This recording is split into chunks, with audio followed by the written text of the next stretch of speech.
Oui, Philippe, donc juste, vous n'avez pas eu le temps de revenir là-dessus. Vous vouliez en dire davantage. Le temps, on a été pris par le temps. Il fallait qu'on aille vers la déclaration, ni vraie ni fausse, de cette phrase qui est fausse. Donc, revenons ici un instant sur le « ou », la question du « ou ». Ce qui est intéressant, c'est que le problème illustré ici, c'est le problème du vague de la langue. Quand on regarde le mot « ou » dans les langues, pas la représentation numérique ou logique du mot « ou », on se rend compte que le mot « ou » a des usages tout à fait différents. Donc, si je vous dis je vais inviter Jean ou Pierre, vous comprendrez que je ne vais pas inviter les deux. Si je vous dis chaque fois que j'invite Jean ou Pierre, je m'amuse, en particulier, je dois m'amuser quand j'invite les deux. Et donc, le premier « ou » a l'air d'être exclusif, le second a l'air d'être inclusif. Ce qu'on a représenté ici, c'est le sens du mot « inclusif ».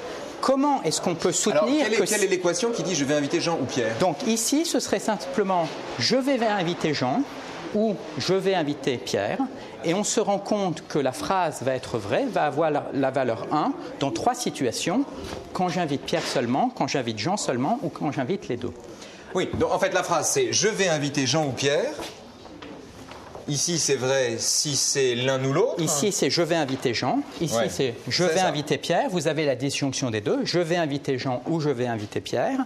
Et la phrase en particulier est vraie si j'invite les deux. Alors que l'impression qu'on a dans la langue, c'est que si je vous dis je vais inviter Jean ou Pierre, c'est que je n'ai pas l'intention d'inviter les deux. Donc, comment est-ce qu'on peut soutenir que ça, c'est effectivement une bonne représentation du sens du mot « ou » ? Là, on ne peut rien faire, là. Là, on ne peut rien faire. Bon, allons-y quand même, c'est une alarme. Mais donc, comment est-ce qu'on peut soutenir que ça, courage, Philippe, c'est une bonne représentation du sens du mot « ou », alors que ça semble contredire complètement l'effet du français ou de l'anglais, etc. Et donc, toute l'idée qui est importante et qui répond également à la question de la métaphore, c'est qu'il y a plus d'informations qui est communiquée par une phrase que le sens littéral de cette phrase. Et qu'est-ce qui se passe dans le cas d'une métaphore ou dans le cas de je vais inviter Jean ou je vais inviter Pierre, c'est qu'on fait un raisonnement sur les intentions du locuteur. Et le raisonnement est le suivant. On se dit, et c'est un raisonnement qui est dû à l'origine au philosophe Paul Grice, qui avait introduit le terme d'implicature pour cela. Le raisonnement que l'on va faire, c'est le locuteur aurait pu dire je vais inviter Jean et Pierre, ce qui aurait été plus informatif. Il a décidé de ne rien faire, c'est probablement qu'il n'a pas l'intention d'inviter à la fois Jean et Pierre.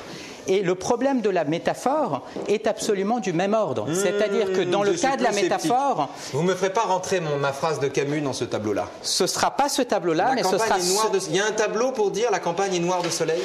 Ce que le tableau ne montre pas, c'est précisément le raisonnement supplémentaire qui donne à la métaphore toute sa saveur. C'est-à-dire que ce qu'on a là, c'est la représentation du sens littéral, mais que ce soit la métaphore ou que ce soit l'inférence exclusive que l'on avait tout à l'heure, c'est précisément ce qui n'est pas représenté ici.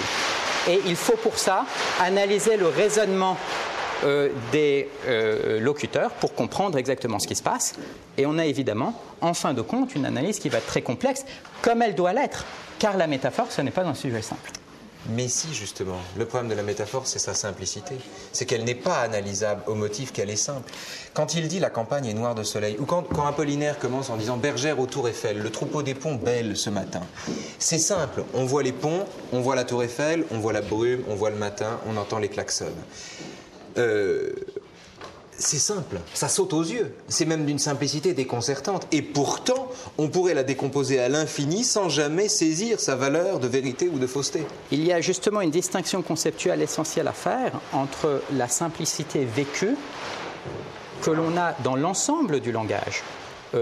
La maîtrise intuitive que l'on a du français ou de l'anglais ou de l'allemand ou de n'importe quelle autre langue fait que le langage nous semble être d'une grande évidence. Les faits psychologiques sont exactement du même ordre. Et toute la difficulté est quand on souhaite avoir une approche rationnelle et une approche scientifique de ces domaines-là, précisément d'analyser ce qui nous semble de prime abord aller totalement de soi. Chomsky utilisait l'image d'un scientifique venu de Mars qui étudierait ce qui se passe. C'était précisément... La image de Sirius, en fait. C'est une tradition philosophique, ça je le précise quand même, que bien souvent, depuis Montesquieu et même avant d'ailleurs, on regarde le monde depuis une autre planète ou un autre pays. Et c'est une condition pour l'analyse rationnelle, pour précisément échapper à la fausse évidence qui vient de ce que nous sommes nous-mêmes des créatures humaines, c'est-à-dire nous sommes nous-mêmes l'objet d'étude, et que tout un tas de choses semblent aller de soi, alors que leurs mécanismes sous-jacents sont d'une extraordinaire complexité. Et ça se produit à tous les niveaux de l'étude du langage, et en particulier, bien entendu, dans l'analyse des métaphores. Mais quand vous parlez de complexité, une fois qu'on a décortiqué la complexité, qu'on a mis en diagramme, qu'on a analysé finalement ce qui semble si complexe, une fois qu'on a mis à jour toute cette complexité, que saisit-on ?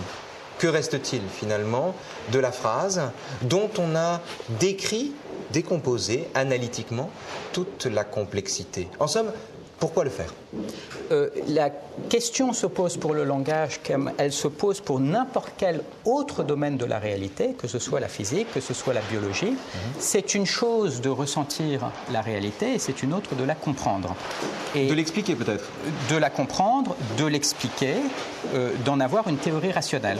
Si on veut avoir une théorie rationnelle, alors il faut faire tout ce travail d'analyse. Si en revanche, tout ce que l'on souhaite, c'est ressentir, qu'il s'agisse de ressentir une métaphore, de ressentir une émotion ou ressentir une impression visuelle. Bien entendu, c'est d'un tout autre ordre. On n'est pas dans le domaine de l'analyse rationnelle et les buts n'ont rien à voir et on peut bien entendu... C'est fou comme la linguistique est héritière de Descartes quand même et de la séparation cartésienne du corps et de l'esprit. Alors, on le sent avec Chomsky, puisque on sent que Chomsky est l'héritier de Descartes et de l'ambition d'un langage universel, de l'ambition ou du constat d'ailleurs d'un langage universel. On sent aussi que l'ambition est cartésienne précisément dans la mesure où il s'agit d'embrasser toute une réalité, ou plus exactement de l'expliquer sans l'éprouver, ou bien de l'éprouver à défaut d'une explication. Il y a en effet une distinction entre analyse du langage et l'usage intuitif que tout le monde en fait, mais pour autant, on n'est nullement contraint de souscrire à une thèse de division entre l'esprit et le corps. Les images que l'on voyait tout à l'heure du cerveau sont le début d'un programme de recherche dans lequel on essaye d'établir des corrélations et à terme des explications entre les propriétés observées du langage par les linguistes et puis les propriétés observées du cerveau par les gens qui font en particulier de la neuroimagerie. Philippe Schlenker, qui est le père de la localisation cérébrale ? Il y a eu en particulier dans ce domaine-là Paul Broca. Descartes ? Qui a été essentiel. Descartes ? Alors, il y a eu...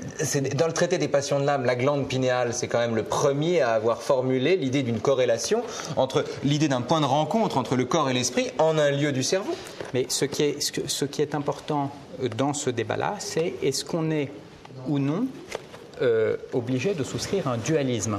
Et ce qui m'intéresse dans cette analyse des corrélations possibles qu'il peut y avoir entre langage et cerveau, c'est que, bien entendu, on n'est pas obligé de souscrire un dualisme entre le corps et l'âme ou le corps et la pensée. Et de ce point de vue-là, il est tout à fait essentiel que cette approche contemporaine du langage puisse s'éloigner des thèses cartésiennes sur ce sujet. Merci. Merci. Merci.